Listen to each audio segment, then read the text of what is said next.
Hello friends, the real inside story में आपका स्वागत है। आज का टॉपिक है नेशनल हेराल्ड केस। क्या है नेशनल हेराल्ड केस? इतना बवाल क्यों मचा है? नेशनल हेराल्ड केस में क्या है सोनिया गांधी और राहुल गांधी का रोल? यंग इंडियन कंपनी किसकी है और इसकी क्या कहानी है? क्या वाकई में सोनिया गांधी और राहुल गांधी ने कोई गलती या धांधली किया है? क्या है पूरी कहानी? ये केस कब शुरू हुआ? किसने कंप्लेन किया? इस केस में अब तक क्या हो चुका है और कोर्ट में केस अब तक कहाँ पहुँचा है? नेशनल हेराल्ड कब शुरू हुआ और इसकी ऐसी दशा कैसे हुई? क्या है बीजेपी और सुब्रमण्यम स्वामी का आरोप? Delhi court, Delhi high court, supreme court, income tax department और ईडी यानी इन्फोर्समेंट डायरेक्टरेट इस केस से कैसे जुड़े? आज हम करेंगे इस पूरे केस की बारीकी से विश्लेषण और जानेंगे विस्तार से, ताकि आपको एक ही जगह इस केस के बारे में पूरी जानकारी मिल जाए। आगे बढ़ने से पहले अगर आप नए हैं तो प्लीज चैनल को सब्सक्राइब करें, चैनल को लाइक करें, अपने दोस्तों में शेयर करें और बेल आइकन को दबाना ना भूलें, ताकि आपको हर बार हमारा नया वीडियो सबसे पहले दिखे। शुरुआत करते हैं नेशनल हेराल्ड से। भारत के पूर्व प्रधानमंत्री पंडित जवाहरलाल नेहरू ने 1937 में 5000 स्वतंत्रता सेनानियों के साथ मिलकर एजीएल यानी एसोसिएटेड जर्नल्स प्राइवेट लिमिटेड नामक कंपनी की स्थापना की, जिसके अंदर अखबार और पत्रिका निकाली जानी थी। ये जवाहरलाल नेहरू के सोच का ही नतीजा था कि 9 सितंबर 1938 को नेशनल हेराल्ड अखबार अस्तित्व में आया और लखनऊ से इसका पहला प्रकाशन शुरू हुआ। एसोसिएटेड जर्नल्स प्राइवेट लिमिटेड यानी एजेएल जो नेशनल हेराल्ड अखबार चलाता था, उसने नेशनल हेराल्ड अखबार के अलावा उर्दू अखबार कौमी आवाज और एक हिंदी अखबार भी निकाला, जिसका नाम नवजीवन था। एजेएल यानी एसोसिएटेड जर्नल्स लिमिटेड कुल 3 अखबार निकाल रहा था। एजेएल का मालिकाना हक 5000 स्वतंत्रता सेनानियों के पास था, जो कि इसके शेयर होल्डर थे। इनमें नेहरू के अलावा पुरुषोत्तम दास टंडन, आचार्य नरेंद्र देव, कृष्ण दत्त पालीवाल, कैलाश नाथ काटजू, रफी अहमद किदवाई, गोविंद बल्लभ पंत थे। जवाहरलाल नेहरू भारत के प्रधानमंत्री बनने के पहले तक इसके अध्यक्ष रहे।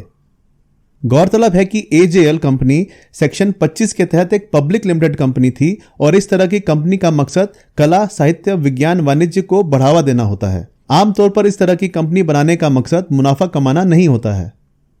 70 साल तक नेशनल हेराल्ड अखबार चलता रहा, मगर पैसों की किल्लत के वजह से एजेएल कंपनी भारी मुसीबतों में आ गया। लगातार वित्तीय घाटे में भी चलते रहने के कारण देखते ही देखते उसके ऊपर भारी 90 करोड़ रुपए का उधारी चढ़ गया। कई मशक्कतों के बाद भी बढ़ते खर्चे और भारी कंपटीशन के चलते एजेएल द्वारा नेशनल हेराल्ड अखबार वित्तीय घाटे के वजह से 2008 में बंद कर दिया गया। यानी नेशनल हेराल्ड अखबार 1938 से 2008 तक यानी कुल 70 साल चला। अब एजेएल कंपनी के ऊपर 90 करोड़ रुपए का लोन था। तब कांग्रेस पार्टी ने 0% ब्याज पे और बिना किसी सिक्योरिटी के 90 करोड़ रुपए का लोन एजेएल कंपनी को दे दिया, ताकि वो अपनी देनदारी चुका सके।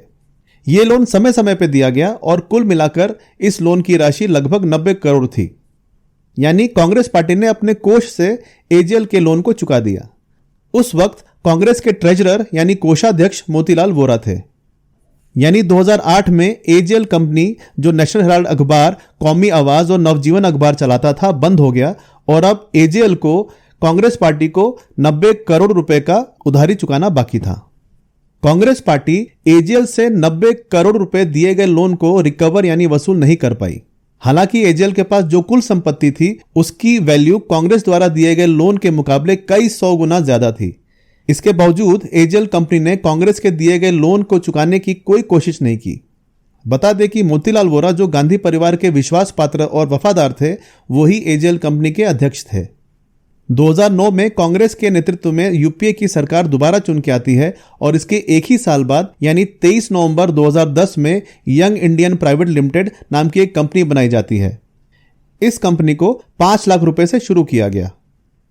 यंग इंडियन लिमिटेड में सोनिया गांधी और राहुल गांधी दोनों के 38% यानी कुल 76% हिस्सेदारी है और बाकी जो 24% शेयर है वो गांधी परिवार के करीबी और वफादार कहे जाने वाले मोतीलाल वोरा और ऑस्कर फर्नांडिस की है। यानी कि ये 4 लोग यंग इंडियन कंपनी में मालिक हैं और जिसमें से 76% की हिस्सेदारी मां बेटे की ही है। उस वक्त राहुल गांधी कांग्रेस पार्टी के जनरल सेक्रेटरी थे और सोनिया गांधी अध्यक्ष थी। यानी कांग्रेस पार्टी का जो शीर्ष पद था, वही शीर्ष पद यानी सोनिया और राहुल यंग इंडियन लिमिटेड के 76% के मालिक थे और उनके खास वफादार मोतीलाल वोरा और ऑस्कर फर्नांडिस को बाकी का 24% हिस्सा दिया गया था। इसके साथ ही सैम पित्रोदा और सुमन दुबे ये भी गांधी परिवार के बहुत करीबी और वफादार थे। इनको भी यंग इंडियन लिमिटेड में डायरेक्टर बनाया गया था। जैसा कि आपको बताया था, कांग्रेस पार्टी का एजेएल के ऊपर 90 करोड़ का लोन था। एजेएल कंपनी कांग्रेस पार्टी के दिए हुए 90 करोड़ के लोन को चुका नहीं पाता है।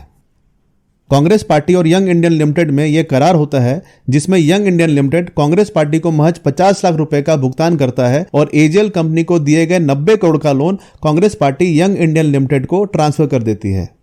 यानी कांग्रेस पार्टी 90 करोड़ का बड़ा लोन यंग इंडियन को ट्रांसफर कर देती है सिर्फ 50 लाख रुपए में। एजेएल को दिए गए 90 करोड़ का लोन के एवज में यंग इंडियन लिमिटेड द्वारा मिले महज 50 लाख रुपए में ही कांग्रेस पार्टी अपने खाते से 89.50 करोड़ रुपए का लोन राइट ऑफ यानी काट देती है और उधारी खाता बंद कर देती है।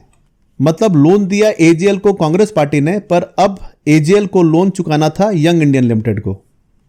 अब 23 नवंबर को यंग इंडियन लिमिटेड कंपनी के बनने और कांग्रेस पार्टी का उसको सिर्फ 50 लाख लेके 90 करोड़ का लोन ट्रांसफर करने के अगले ही महीने यानी दिसंबर 2010 को young Indian private limited AJL का अधिग्रहण करने का फैसला कर लेता है, क्योंकि अब एजेएल के ऊपर 90 करोड़ का यंग इंडियन लिमिटेड का कर्ज था। दिसंबर 2010 में इस 90 करोड़ के कर्ज के बदले एजेएल ने अपनी पूरी कंपनी यंग इंडियन लिमिटेड को देने का फैसला किया। एजेएल ने 9 करोड़ के लगभग equity shares young Indian limited को ट्रांसफर कर दिए। एजेएल के शेयर अलॉटमेंट अपने नाम करवाने से यंग इंडियन लिमिटेड एजेएल को टेकओवर यानी अधिग्रहित कर लेता है, जिसकी वजह से एजेएल पूरी तरह से यंग इंडियन लिमिटेड की सहायक कंपनी में तब्दील हो जाता है। यंग इंडियन लिमिटेड की मलकियत एजेएल में 99.99% की हो जाती है और यंग इंडियन लिमिटेड उसके 2000 करोड़ की संपत्ति का मालिक बन जाता है। यानी सिर्फ 5 लाख रुपए से शुरू की गई नई यंग इंडियन लिमिटेड कंपनी को 2000 करोड़ रुपए की संपत्ति वाली एजेएल कंपनी का मालिकाना हक मिल गया सिर्फ 50 लाख रुपए देकर। और यहीं से सुब्रमण्यम स्वामी बहुत बड़े घोटाला होने की बात करते हैं। पहले जानते हैं एजेएल यानी एसोसिएटेड जर्नल्स प्राइवेट लिमिटेड के कुल संपत्ति के बारे में।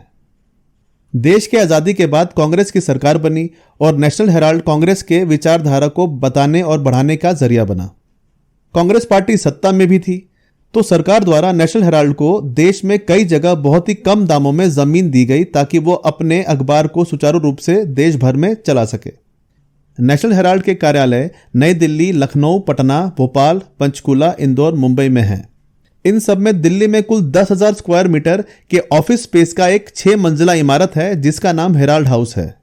इन संपत्तियों की कुल कीमत 2000 करोड़ की है। और ध्यान देने वाली बात यह भी है कि अब इन सभी संपत्ति में अखबार नहीं छपता और ना ही अखबार का कोई काम होता है। लगभग ज्यादातर या सभी संपत्ति लीज पे यानी कि किराए पे दे दी गई हैं, जिससे मोटा किराया यंग इंडियन लिमिटेड को यानी सोनिया गांधी और राहुल गांधी को मिलता है। सुब्रमण्यम स्वामी ने 1 नवंबर 2012 में नेशनल हेराल्ड केस का मुद्दा उठाया और दिल्ली कोर्ट में याचिका दाखिल किया। स्वामी ने दिल्ली कोर्ट में अपने याचिका में सोनिया गांधी, राहुल गांधी, मोतीलाल वोरा, ऑस्कर फर्नांडिस, सैम पित्रोदा और सुमन दुबे को अभियुक्त बनाया है। उनके आरोपों के बाद ये जो भी कार्रवाई हो रही है ये कोर्ट के आदेश से ही हो रही है और ना कि किसी के दुश्मनी या साजिश की वजह से। सुब्रमण्यम स्वामी ने अपने कोर्ट की याचिका में इस पूरे प्रकरण की सीबीआई द्वारा जांच करने की मांग किया था और इंडियन नेशनल कांग्रेस पार्टी की मान्यता रद्द करने की प्रार्थना किया था। उन्होंने ये आरोप लगाया कि 2000 करोड़ की प्रॉपर्टी सिर्फ 50 लाख देके कैसे यंग इंडियन लिमिटेड को मिल गई, कांग्रेस पार्टी ने कैसे यंग इंडियन से सौदा कर लिया और 90 करोड़ के लोन को सिर्फ 50 लाख लेके माफ कर दिया। 99.99% एजेएल के शेयर कैसे यंग इंडियन को ट्रांसफर कर दिए गए, जबकि एजेएल के पास बहुत संपत्ति थी, वो उसे बेच के अपना लोन चुका सकता था। सोनिया गांधी और राहुल गांधी ने धांधली और चालाकी से धोखा करके हजारों करोड़ की पूरे भारत में स्थित संपत्ति पे अपनी कंपनी यंग इंडियन लिमिटेड द्वारा कब्जा कर लिया। एजेएल जो कि एक पब्लिक लिमिटेड कंपनी थी, उसका अधिग्रहण कैसे एक प्राइवेट कंपनी द्वारा धोखाधड़ी से कर लिया गया और उसकी सारी संपत्ति हड़प लिया गया। इसके साथ ही section 29A to C of the representation of people act 1951 और section 13A of income tax act 1961 के हिसाब से कोई भी पॉलिटिकल पार्टी किसी को लोन नहीं दे सकती। अगर कांग्रेस पार्टी ने 90 करोड़ का लोन एजेएल को दिया था तो यह गलत किया था। गांधी परिवार हेराल्ड की संपत्तियों को अवैध ढंग से उपयोग कर रहा है। जिसमें दिल्ली के बहादुर शाह जफर मार्ग स्थित हेराल्ड हाउस और अन्य संपत्तियां हैं। सुब्रमण्यम स्वामी का आरोप यह भी है कि सोनिया और राहुल गांधी ने दिल्ली में हेराल्ड हाउस को किराए पर कैसे दिया, यानी यंग इंडियन कंपनी किराए के तौर पे भी बहुत पैसा कमा रही है, जबकि यह संपत्ति प्रेस के काम के लिए दिया गया था। मोतीलाल वोरा कांग्रेस पार्टी में कोषाध्यक्ष यानी ट्रेजरर थे, एजेएल कंपनी में अध्यक्ष थे और यंग इंडियन लिमिटेड में शेयर होल्डर और डायरेक्टर थे। इनका इसमें क्या रोल था और क्या उन पे हितों के टकराव का मामला नहीं बनता? वो सोनिया गांधी और राहुल गांधी के वफादार थे, तो ऐसे में मोतीलाल वोरा, सोनिया गांधी, राहुल गांधी समेत सभी यंग इंडियन लिमिटेड के डायरेक्टर संदेह के घेरे में आ जाते हैं, क्योंकि ये सब एजेएल, यंग इंडियन लिमिटेड और कांग्रेस पार्टी से जुड़े हुए थे और इन्होंने ही आपस में मिलकर साजिश के तहत एजेएल कंपनी की 2000 करोड़ की संपत्ति हड़प ली, सिर्फ गांधी परिवार को फायदा पहुंचाने के लिए।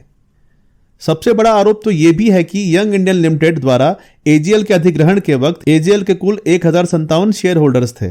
उनमें से पूर्व केंद्रीय कानून मंत्री शांति भूषण, पूर्व सुप्रीम कोर्ट के जज मार्कंडेय काटजू ने यह आरोप लगाया है कि उनके पिता के नाम के एजेएल में शेयर्स को यंग इंडियन लिमिटेड को 2010 में ट्रांसफर बिना उनकी अनुमति के और बिना उनको बताए कर दिया गया, और ना ही उन्हें कोई जानकारी या नोटिस ही दिया गया कि यंग इंडियन लिमिटेड ने एजेएल को टेक ओवर यानी अधिग्रहित कर लिया है। आपको बता दें कि मोतीलाल वोरा का निधन 2020 में और ऑस्कर फर्नांडिस का निधन 2021 में हो चुका है। आरोपियों के खिलाफ section 403 dishonest misappropriation of property यानी बेईमानी से संपत्ति का दुरुपयोग, section 406 criminal breach of trust यानी आपराधिक विश्वासघात, सेक्शन 420 चीटिंग यानी धोखा या छल या बेईमानी करना और 120B क्रिमिनल कॉन्स्पिरेसी यानी आपराधिक षड्यंत्र के तहत मुकदमा दर्ज किया गया। 26 जून 2014 को दिल्ली कोर्ट ने सभी 6 आरोपी सोनिया गांधी, राहुल गांधी, मोतीलाल वोरा, ऑस्कर फर्नांडिस, सैम पित्रोदा और सुमन दुबे के खिलाफ समन जारी किया। 1 अगस्त 2014 में खुद ही संज्ञान लेते हुए ईडी ने मनी लॉन्ड्रिंग का केस दर्ज करते हुए तफ्तीश शुरू कर दिया। इनकम टैक्स विभाग ने भी कार्रवाई शुरू कर दिया। ईडी और इनकम टैक्स विभाग का मानना है कि उसके पास राहुल और सोनिया गांधी के खिलाफ पर्याप्त सबूत हैं जो उन्हें मनी लॉन्ड्रिंग के घोटाले से जोड़ता है। यंग इंडियन कंपनी जो महज 5 लाख से 2010 में शुरू हुई थी और जो कि चैरिटेबल नॉन प्रॉफिट संस्था है, वो कैसे 12 वर्ष में देश भर में फैले एजेएल के संपत्ति की मालिक बन गई और एजेएल की संपत्ति को किराए पे देके कैसे व्यावसायिक गतिविधि कर रही है। यंग इंडियन लिमिटेड का स्थापना होते ही उसने एक कोलकाता स्थित शेल कंपनी से 1 करोड़ रुपए का लोन लिया था ताकि कांग्रेस पार्टी से करार कर सके और एजेएल का अधिग्रहण कर सके। ये 1 करोड़ रुपए उसका जरिया और कोलकाता की शेल कंपनी भी संदेह के घेरे में है।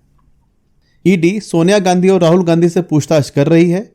इस पूरे प्रकरण में जो लोन का अदला बदली हुआ यंग इंडियन लिमिटेड और कांग्रेस पार्टी के बीच में और एजेएल का जो अधिग्रहण हुआ उसमें इनका क्या रोल था, उसके बारे में इनसे पूछताछ और जांच कर रही है।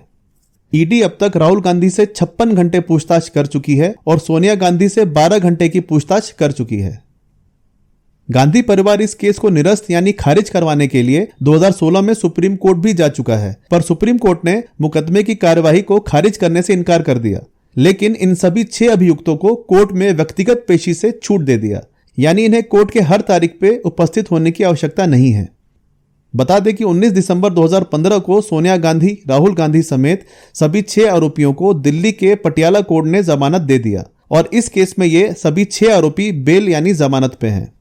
इतना ही नहीं, 9 सितंबर 2018 को इनकम टैक्स डिपार्टमेंट द्वारा जांच किए जाने के खिलाफ सोनिया गांधी और राहुल गांधी दिल्ली हाई कोर्ट गए थे, जिसे हाई कोर्ट ने खारिज कर दिया था और इनकम टैक्स की जांच को जारी रखने के आदेश दिए थे, जिस पे 4 दिसंबर 2018 को हाई कोर्ट के इनकम टैक्स के जांच को जारी रखने के फैसले के खिलाफ फिर से सोनिया गांधी और राहुल गांधी सुप्रीम कोर्ट पहुंचे। लेकिन सुप्रीम कोर्ट ने भी इन्हें कोई राहत नहीं दिया और इनकम टैक्स डिपार्टमेंट के जांच को जारी रखने का आदेश दिया।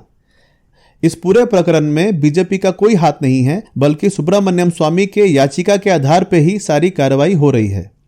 जिस समय सुब्रमण्यम स्वामी ने ये याचिका सोनिया, राहुल समेत सभी 6 लोगों के खिलाफ डाला था, यानी 1 नवंबर 2012, उस वक्त कांग्रेस की ही सरकार थी और स्वामी बीजेपी से नहीं जुड़े थे।